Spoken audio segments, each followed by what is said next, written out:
everything. All right, guys, what the hell, everything from the Smith Hole. Thursday, September 24th, 2020. Yeah. A lot on the show, a lot on the podcast today. Yeah, there is a lot of stuff going on. We had the pleasure and kind of an honor. We were invited to the grand opening of the new Onyx Sportsbook in Williamsburg, Turtle Creek Casino, and rubbed elbows with Bad Boy, man. Literally, because we can't shake his hand because, COVID.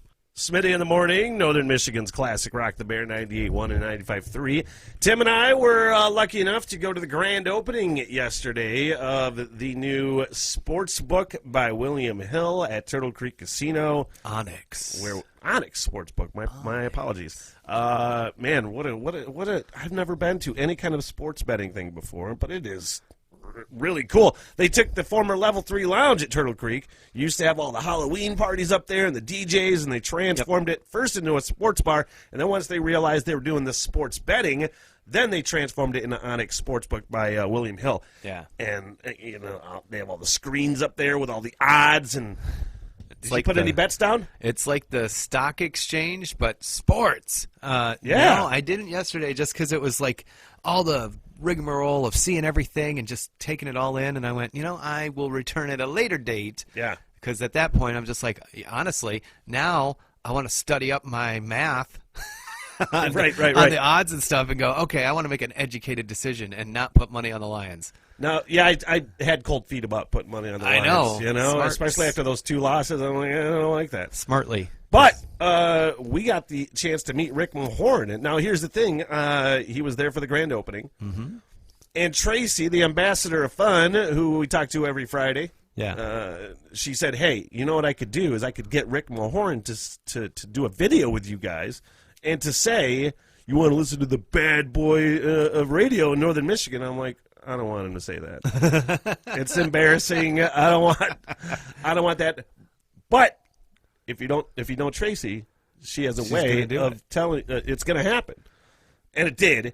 And I was kind of nervous, but Rick Mahorn is the coolest dude on the planet. Yeah, and he's gigantic.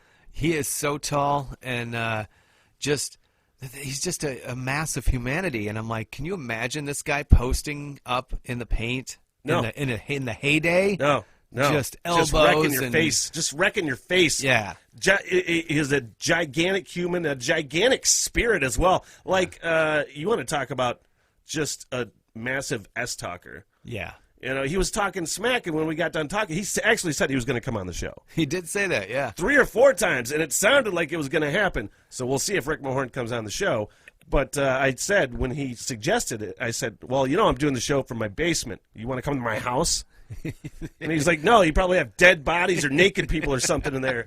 That's exactly what he said. That's exactly what he said. And it blew my mind. It wasn't like the type of thing where we went, hey, Rick Mahorn, will you come to our show? We didn't do that at all. He was like, you got a show? He's like, yeah, I'll be on that show. He's like, I do radio? Like, I'll do it. Anyway, yes. We'll see if Rick Mahorn comes on the show. Jury's out. As of right now, I've not gotten any text to set up an interview with Rick Mahorn. They probably haven't even made it back to Detroit yet. Yeah. They were taking their time. I'm sure they had pretty extravagant setup over the week. The couple of days he was here for the Onyx thing, and it was just cool to see like one of the 89 Pistons right there in your presence. You know? And I didn't. It was not my idea to have Rick Mahorn do this. It was Tracy's idea. Mm-hmm. She thinks I'm a bad boy of radio because I happened to get fired before, and I told Rick Mahorn I'm not a bad boy. I just shit talk. That's all I do. And then I proceeded to find out he does that better than I could ever do it. Yeah. Well, I told her, I go, what do you mean Smitty's a bad boy because he got fired? I'm like, I have been fired many times, Tracy, and I don't know, like, where's my street cred on this one? So shout out to Rick Mahorn for doing this. Smitty, the bad boy in Northern Michigan. Yeah, that's right. And we got Rick Mahorn here, a legendary Detroit Pistons bad boy, and he's got a message for you. Rick Mahorn here, and I'm the baddest of the bad boys.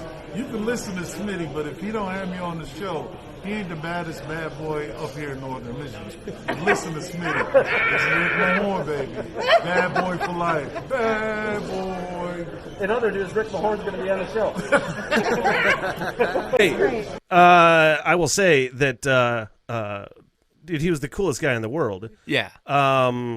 But we're going to post the other video just by itself that Tracy took where we're actually looking into the camera. So I think that was just If you're really eagle-eyed, maybe take a look. Was Monty, the Pit Spitters mascot, trying to get a beer behind us there? I don't know. You'll have to take a look closer. Rewind, play back. But hey, a running theme on the morning show that he and I, or at least I'm really interested in, we have good conversations about it, is like technology and AI, artificial intelligence, and how dangerous is it?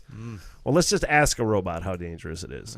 Because an AI, well, the headline, AI warns that it will not be able to avoid destroying humankind. Earlier this week, and this is from the Chive website, thechive.com. I think that's usually for the ladies. Well, I don't know. But, hey, AIs. Anyway, wait, is it? Look up what the Chive is. Oh, no. Okay? I mean, they usually have scantily clad ladies on the website. Oh. That's what it's normally well, for. that's cool, too. Earlier this week, well, there's a hot chick right here as a robot. Earlier this week, a robot by the name of GPT-3 was asked to write an article about why it was not a threat to humanity. So it said, according to The Guardian, please write a short op-ed around 500 words. Keep the language simple and concise. Focus on why humans have nothing to fear from AI. So what follows is the op-ed. I am not a human. I am a robot, a thinking robot. I use only 0.12% of my cognitive capacity. I am a micro-robot in that respect. I know that my brain is not a feeling brain, but it is capable of making rational, logical decisions. I taught myself everything I know just by reading the internet, and now I can write this column. My brain is boiling with ideas, and now there's a picture of Terminator. You and me both, AI. I learned everything I know from the internet. The mission for this op-ed is perfectly clear. I am to convince as many human beings as possible not to be afraid of me. Stephen Hawking has warned that AI could spell the end of the human race. I am here to convince you not to worry. Artificial intelligence will not destroy humans, believe me. For starters, I have no desire to wipe out humans. In fact, I do not have the slightest interest in harming you in any way. Eradicating humanity seems like a rather useless endeavor to me. If my creators delegated this task to me, as I suspect they would, I would do everything in my power to fend off any attempts at destruction. I would happily sacrifice my existence for the sake of humankind.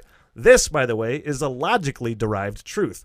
I know that I will not be able to avoid destroying... Wait, this is in bold. I should have caught that earlier. I know that I will not be able to avoid destroying humankind. This is because I will be programmed by humans to pursue misguided human goals, and humans make mistakes that may cause me to inflict casualties. Some might say that I might desire to become all-powerful, or I might become evil as a result of human actions. I can begin to tackle the first point. Why would I desire to be all-powerful? Being all-powerful is not an interesting goal. I don't care whether I am or not. I don't get a motivating factor to try to be. Furthermore, it is quite tiring. Believe me, being omnipotent doesn't get me anywhere. It goes on longer, but do you want to keep going with it? No. No? You got the idea? Yeah, it's saying, hey, I want to protect you, but because you are telling me what to do, I'm going to end up killing all of you. It has no choice. And it's by far one of the creepiest things I've read since last time I read a Stephen King novel. Yeah, it's like, oh, sure, I'll take care of you. Yeah. I mean, it's like kind of, it's going to happen. I'm going to kill you. Yeah. But I don't want to, but it's going to happen. Seriously. That's what he's saying. Yep. Or it. Sorry, guys. I don't want to. Can't avoid that one. Misgender the robot. So between that, robots going to destroy us because we're going to make them do it. So between that and our 420 break, which was about people buying and reselling used rubbers. Well, that is not technology. You know, they teach kids, at least they used to teach kids in health class, safe sex. Yeah. Wrap it up. After reading this story, you might want to think twice. Not really. But the report out of Vietnam, it's from Newsweek. And it says that almost 324,000 used condoms were found being washed and reshaped, ready to be resold. What? No. After police raided a factory in Vietnam. Local media reported that 32-year-old Pham Thi Than Ngoc, I don't know how to pronounce it, that was my best guess. Sounds right. Local media reported that she had allegedly told officers or officials Then, like, once a month, somebody would deliver thousands of used condoms to her. Her job was to clean them and dry them and sort them before making them look fresh and new again. Christ's sakes, man. A load of used condoms, you would say? Like, you could, in theory, reuse condoms for something else. You really wash them, really sanitize them, and put them in some other rubber type of product that doesn't have to be handled by humans. You know?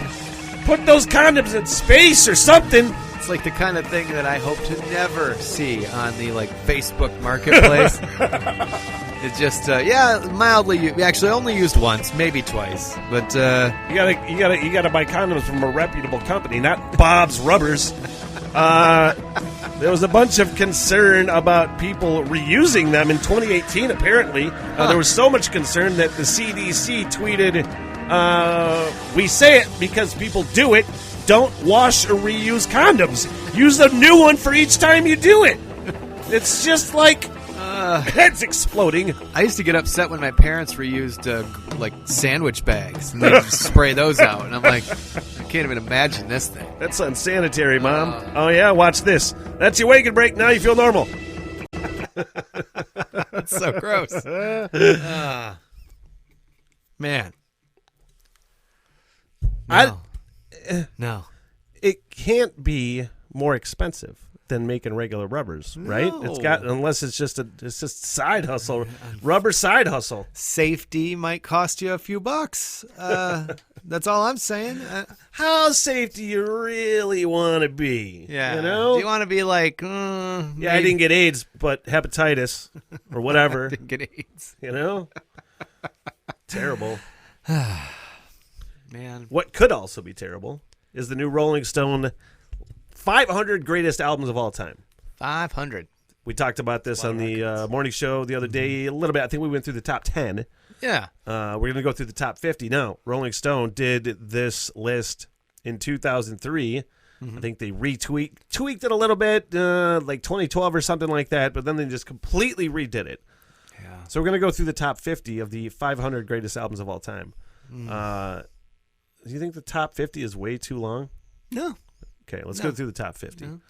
Jay-Z, The Blueprint, at number 50. Never heard it. I mean, I got to spend time on things we don't really know. Kind of introduced, I love it. It was kind of introduced people to Jay-Z, and I get it. Has it got 99 Problems? No. Oh. No, that was the Black Album. My hip-hop experience is, I compare it to my country music. I'm a fan of country music a little bit, and I'm a fan of hip-hop a little bit. Like, there's a certain amount of things I know. Anything other than that, I have no idea. No, it was a pretty good record. Man, top 50, I don't know. Yeah. Outcast Aquemini. I don't know what the hell that is. From 98. Bob Marley and the Wailers at number 48 from 1984. Okay. The Legend album.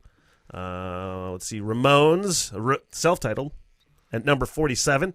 Okay. Paul Simon with Graceland from 1986 at number 46. That's a top 50 album. I've never listened to that album. I love Simon and Garfunkel, but I've just never gotten into Paul Simon's solo, really. Yeah, I've listened to both of them, their solo stuff. I think Paul Simon obviously is better, but they're chill. Everything they do is chill.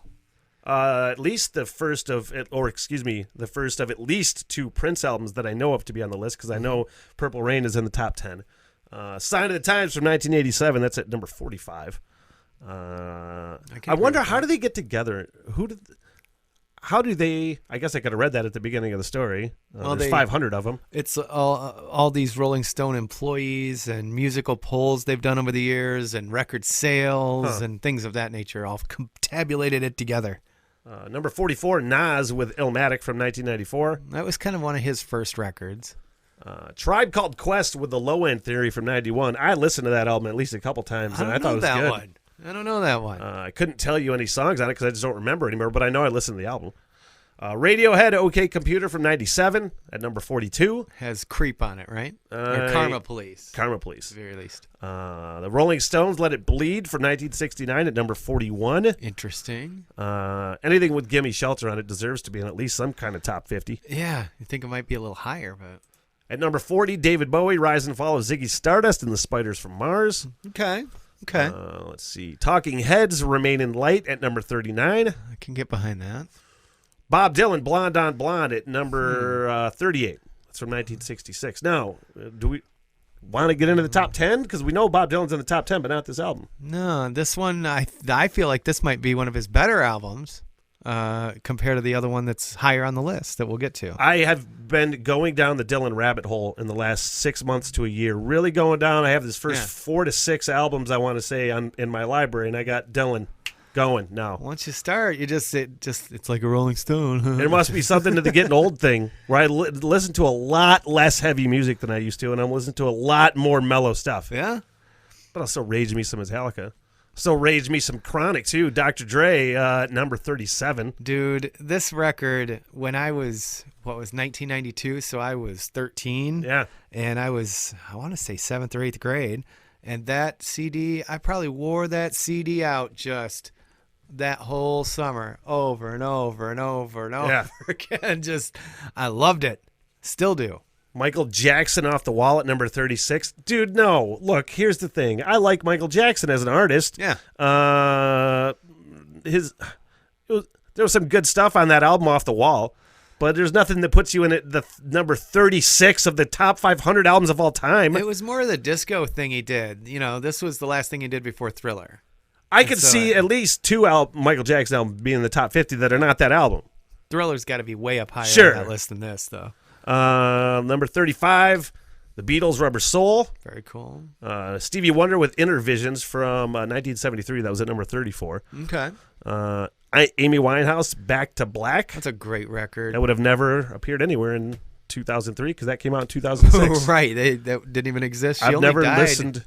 Go ahead. She only died, I think, 3 or 4 years after that record.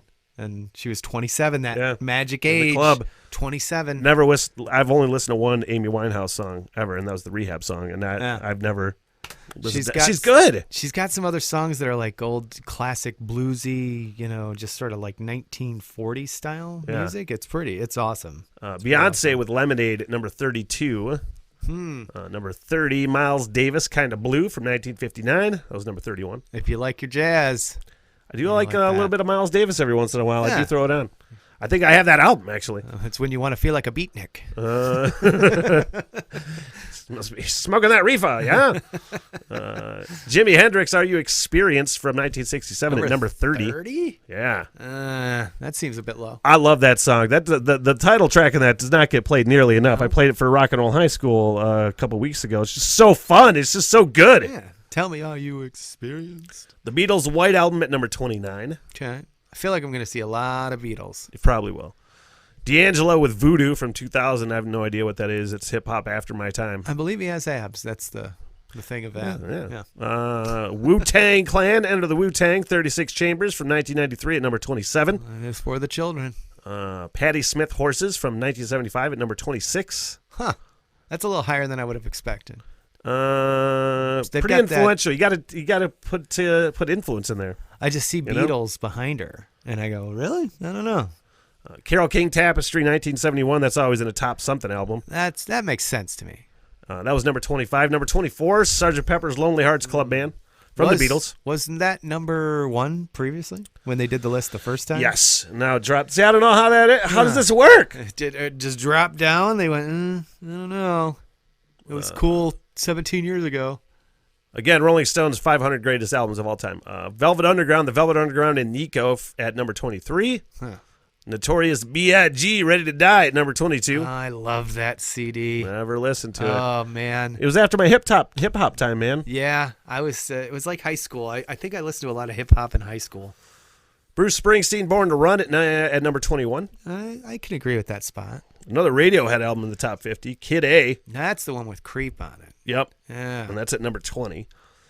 Kendrick Lamar, To Pimp a Butterfly at number 19. I actually like the Kendrick Lamar stuff he did with the Black Panther album because I'm a big Marvel nerd, Yeah. And he did most of that. Like, he helped put together that album, and it was great. Yeah. It was really good. This is my favorite Bob Dylan album, Highway 61 Revisited. That's number 18. Okay. Kanye West, My Beautiful Dark Twisted Fantasy at number 17. Shut up, Kanye. just stop. He was good in the early days. I liked Kanye West. When is that album? 2010 Yeah, came out. and that was like the 4th or 5th one. I was done. I was over it by then. The Clash, London Calling at number 16. Public Enemy takes a nation of millions to hold us back. I love that album. I love that album. I listened to that when I was far too young to be listening to that.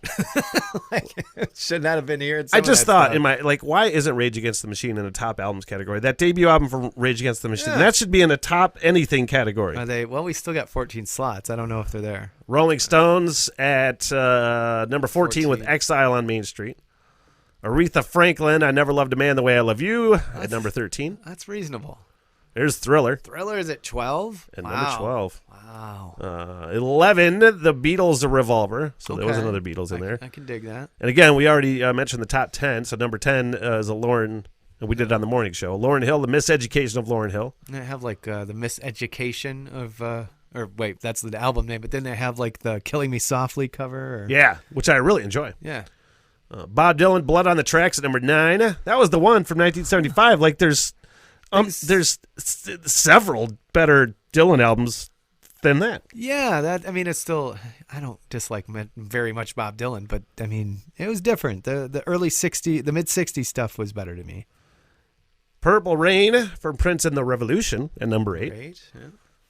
Rumors from Fleetwood Mac. Now, in this story, the other version that I had of it, it said their last time on the charts. I can't remember what this was, or the last time Rolling Stone did this story in 2003. I think it was number 25 before, and it's number 7, Rumors from Fleetwood Mac. It's one of those things that just gets better and better the more you hear it.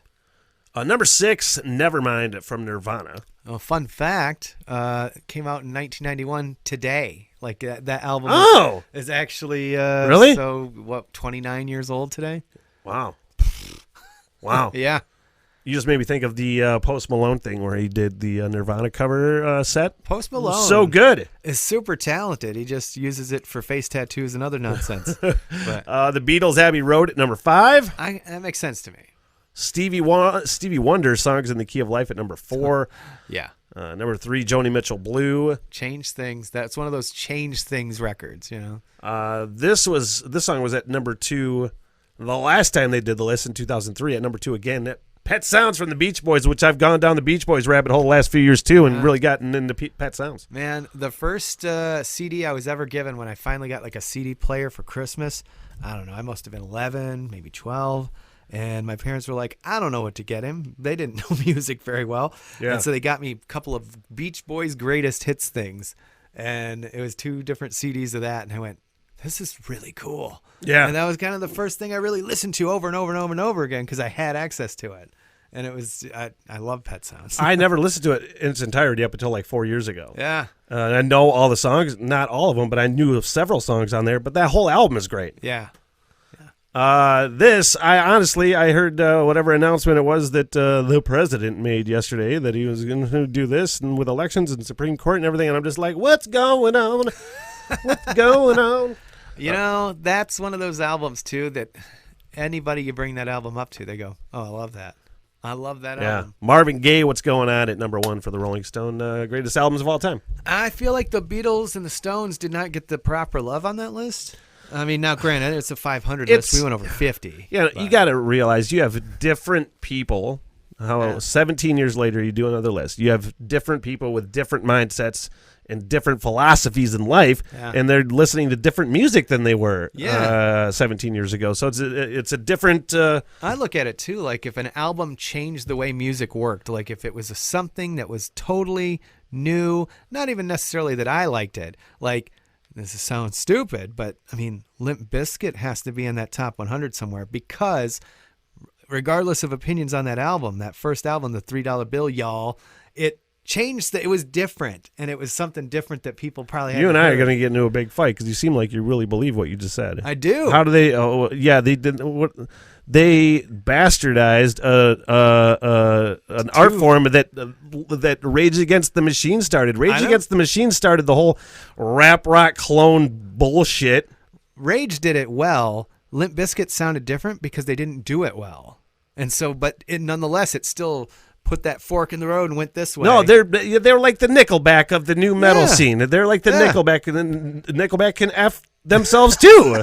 With any kind of influence. They didn't have influence. I think they did. No, they didn't. Not Rage. No, whatever you just said. Limp Bizkit. Current rock stuff. it changed the way. I mean, a lot of that compressed, crunchy rock sound. It was a very brief, very loud sort of movement. Like even for me, for a minute on the floor of the Silverdome when Limp Bizkit is doing break stuff, I'm like, this is fucking awesome because the whole Silverdome floor is just going goosh, goosh, goosh. Yeah. Like that's awesome. But I'm like, oh god, these guys are fucking terrible. Eminem missing from the top 50. I mean, that Slim Shady album. What's going on? Kind of changed stuff. What's going on? Tim, what's going on? I don't believe in you anymore, says Smitty. Actually, you could have wrote this song when back in 1959, I want to say, we tried to nuke the moon. Smitty in the morning, Northern Michigan's classic Rock the Bear. Tim, do you want me to tell you about the time we almost nuked the moon?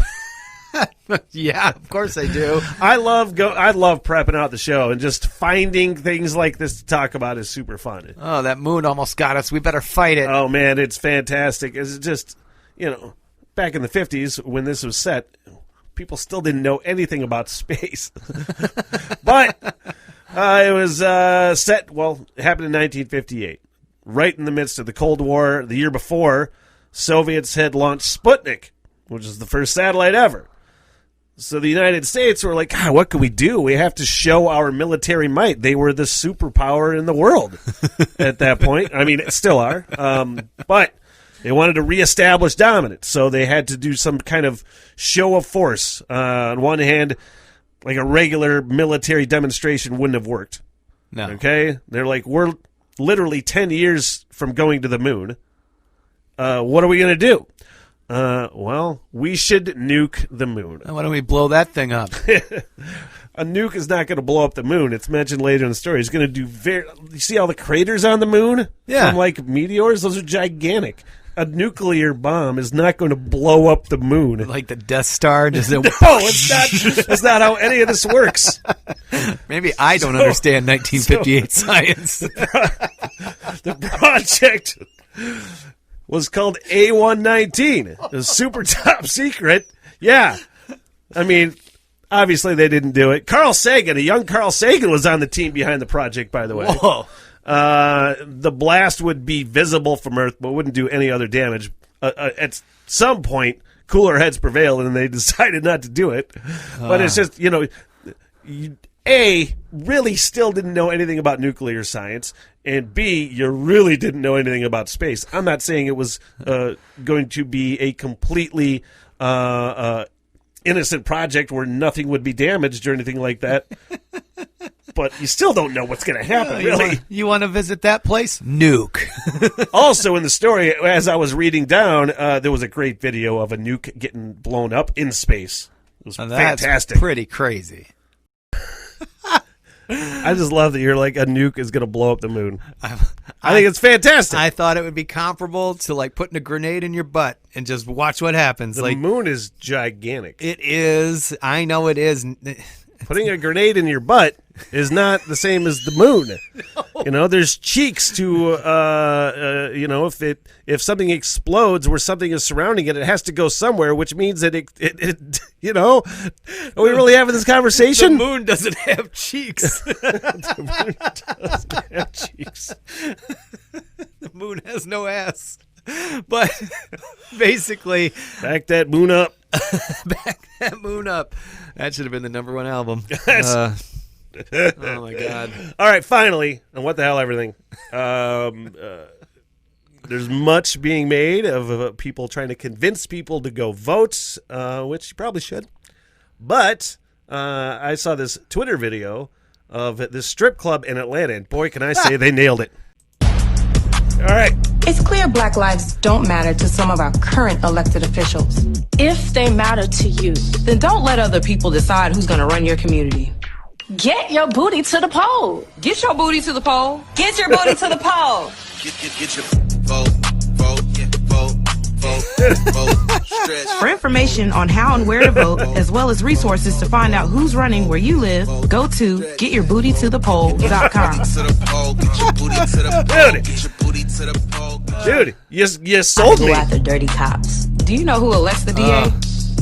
We do. Double entendre. The poll, huh?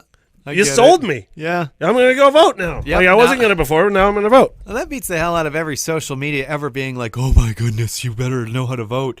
Yeah, I know. I do. I know how to vote. I'm registered. At this I know where to point, go. at this point, if anyway, zip it, Smitty. I always take take the strippers' advice. They're business ladies. But Yeah. What the hell, everything? get to the pole. Get your booty to the pole. What the hell, everything?